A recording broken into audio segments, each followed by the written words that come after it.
High বন্ধুরা, কেমন আছো তোমরা? আশা করি তোমরা সবাই খুবই ভালো আছো। তো আজকে আবার চলে এসেছি তোমাদের সামনে কথা এই গল্পের সিরিয়ালটার গল্পটা নিয়ে।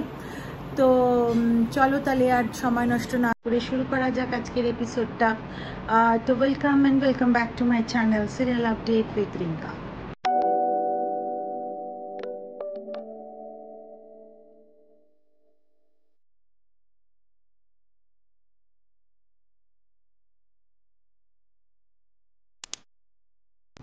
তো বন্ধুরা, আজকে কথা সিরিয়ালে আমরা প্রথমেই যেটা দেখতে পাই যে কথা হারবালের দোকানে যখন কাস্টমাররা আসে হারবাল সিঁদুরের দাম জিজ্ঞেস করে, তো তখন কথা আর কি ধূপ দেখাচ্ছে মা আনন্দীকে।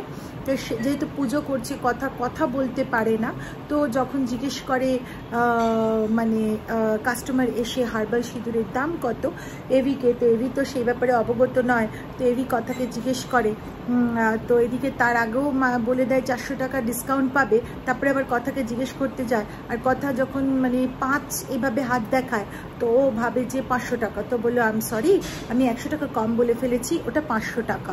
তো তখন বলছে বাবা এত দাম।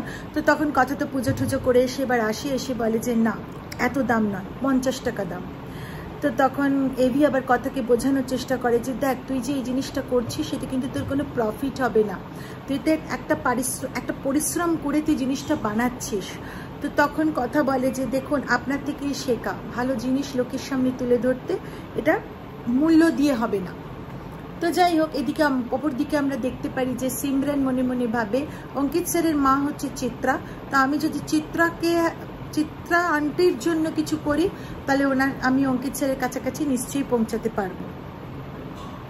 তো সিমরানের বাবা এসে চিত্রাকে ছাড়িয়ে নিয়ে যায় এবং চিত্রার বাবাকে যখন অর্ণা তারপরে মিহিরা সবাই থ্যাঙ্কস বলছে, তো তখন বললো না, এটা কোনো থ্যাঙ্কসের কোনো কিছু নেই, আপনাদের বাড়ির হয়তো আমি লড়েও ছিলাম।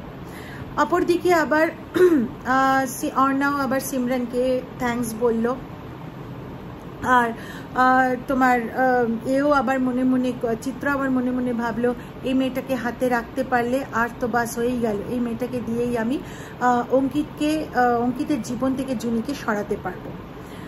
তো যাই হোক, এরপরে তো আমরা দেখতে পাই যে মানে অঙ্কিতের মনটা খারাপ বলে মানে খুব সকলে একেবারে ভাবছে কি করে মন ভালো করা যায়, গাজরের হালুয়া না লং ড্রাইভ, তো কায়দা কানুন অনেক কিছু ভাবছে। তো এইসব করতে করতে আমরা দেখতে পারি যে সিমরান, তারপরে অর্ণা, মিহির এবং মেজমা ঘরে ঢুকে আসে।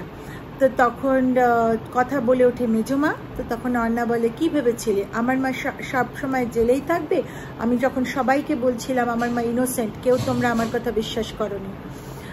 তো এদিকে আবার চিত্রাও চারদিকে যেতে যেতে সবাইকে বলছে কি তোমরা সবাই ভেবেছিলে আমি দোষী? কার কথা বিশ্বাস করে? তিলকের কথা। তো তখন সকলেই সব চুপচাপই থাকে। অপরদিকে আবার মানে চিত্রা চলে আসে কথার দিকে, এসে বলে যে কি পারলে না তো? তো এভি তখন এসে বলে এইভাবে তুমি কথা বলতে পারো না কথার সাথে মেজমা। অর্ণা তখন বলে কেন পারে না? কালকে যখন আমার মাকে সমস্ত কথা বলা হচ্ছিল, তোর বউ কিভাবে সে কথা বলেছিল তোর মনে নেই? যাই হোক, তো তখন তখন আবার অঙ্কিত এসে যায়। অঙ্কিত এসে বলে এগুলো কি হচ্ছে? তো তখন চিত্রা আবার বলে এগুলো কি হচ্ছে, ভালো না মন্দ অঙ্কিত গুহ?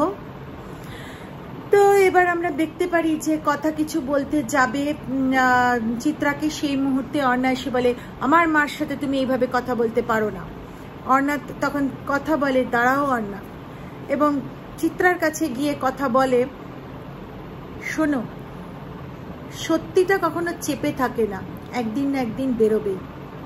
যেদিন বেরোবে না সেদিন কথাকলি গুহ কোনো থেকে পিছপা হবে না। কে এই কথাকলি গুহ তাও বুঝতে পারবে। সেদিন কোনো নামি উকিলও কাউকে বাঁচাতে পারবে না। সিমরান তো একটু হকচকিয়েই যায়। অপরদিকে আমরা আবার দেখতে পারি যে মিহির ঘরে যায়, চিত্রাকেও নিয়ে যায় এবং মিহিরকে বারবার বলতে থাকে চিত্রা যে আমি কিছু করিনি, কেন বিশ্বাস করছো না? মিহির বলে আমি অর্ণা নই, ভুল করছো। আমি জানি তুমি কি কি করতে পারো, মা আনন্দীর কিরিট অবধি তুমি হাত দিয়েছ, তাই জন্য আমাকে শিখিও না। এবং চিত্র তখন প্রচন্ড রেগে যায়, বলে কথার জন্য আমার এরকম হয়েছে। তো দরজাটা খুলে কথার কাছে যেতে যাবে, সেই মুহূর্তে হাত ওঠানোর মতো অবস্থায় এসে যায় মিহির। তখন চিত্র প্রচন্ড হাউমাউ করে কেঁদে বলে, তুমি আমাকে আমার গায়ে হাত তুলতে যাচ্ছিলে? তো যাই হোক, তো এবার মিহির তো বেরিয়ে যায় এবং বলে যায়, এই ঘর থেকে তুমি বেরোবে না, ওই ঘরেই আটকে দেয়। কিন্তু এদিকে আবার যখন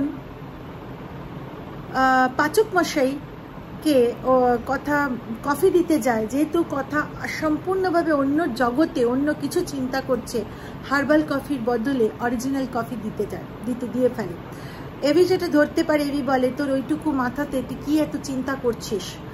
কথা তখন বলে, আমি যেটা চিন্তা করছি পাচক মশাই, সেটা হচ্ছে যে মেজমা যদি সবকিছু স্বীকার করে নিত তাহলে ঠিক আছে, আজকে যে দোষ করে চিৎকার করে করে বলার চেষ্টা করছি আমি করিনি, তারা কিন্তু প্রচন্ড ভয়ঙ্কর হয়, আরো ক্ষতি করতে পারে।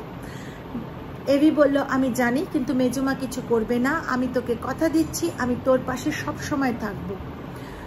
কথা বলে, আমার পাশে না, আপনি আমায় কথা দিন, এই পরিবারের পাশে আপনি সব সময় থাকবেন। তো যাই হোক, এদিকে তো কথা আর এভির মধ্যে তখন ওরা দুজনে একটু কাছাকাছি এলো। তো সেই মুহূর্তে মিস্টার রয়ের ফোন এসে যায়। এভি বলে যে একেবারে ঠিক সময় ফোন করেছে। যাই হোক, এবার অপর দিকে কেন ফোন করেছে মিস্টার রয়, না ওদের কালকে একটা ভাইটাল মিটিং আছে।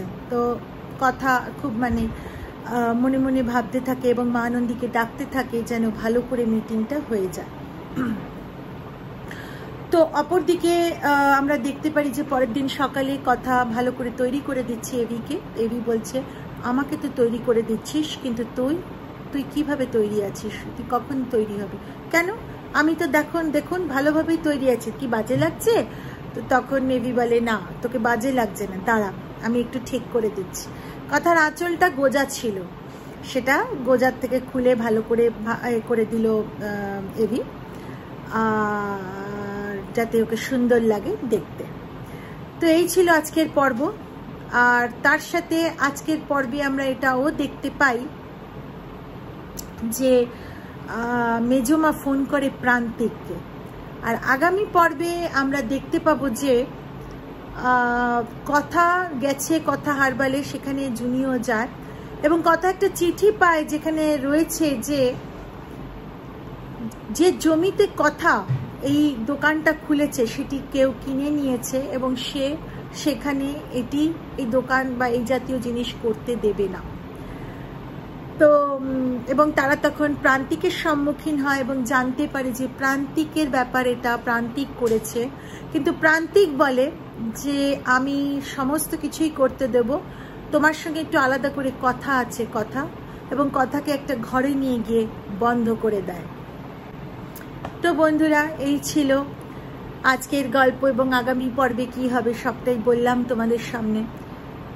তো হ্যাঁ, আশা করি ভিডিওটা ভালো লেগে থাকবে। জানি না ভিডিওগুলো ভালো লাগছে কিনা, কেন আমি তো কিছুই বুঝছি না ভিডিও ভালো লাগছে কিনা, না কেন তোমরা না দেখছো, না লাইক করছো, না কমেন্ট করছো, না সাবস্ক্রাইব করছো। সাবস্ক্রাইব, লাইক, কমেন্ট তো দূর কি বাত, দেখছোই না। তবু ভাবছি যারা এই কথা সিরিয়ালটা দেখতে চায় বা দেখতে চান, হয়তো ব্যস্ততার খাতিরে টিভির সামনে বসে দেখা সম্ভব হয়ে উঠছে না, তা আমি তাদেরকে একটু গল্পের ছলে বলে দিই। আমি আমার তরফ থেকে চেষ্টা তো করছি সেই গল্পটা তাদের সামনে তুলে ধরতে, সমস্ত জনসাধারণের সামনে তুলে ধরতে। তবু আমি কিন্তু কোনো দেখছি না যে কোনো ভিউ আসছে বা কোনো লাইক, শেয়ার বা কমেন্ট বা সাবস্ক্রাইব হচ্ছে। যাই হোক, আমি তাও গল্পগুলো নিয়ে আসছি তোমাদের সামনে। চলো তাহলে দেখা হবে আরেকটা পরবর্তী ভিডিওতে। টাটা।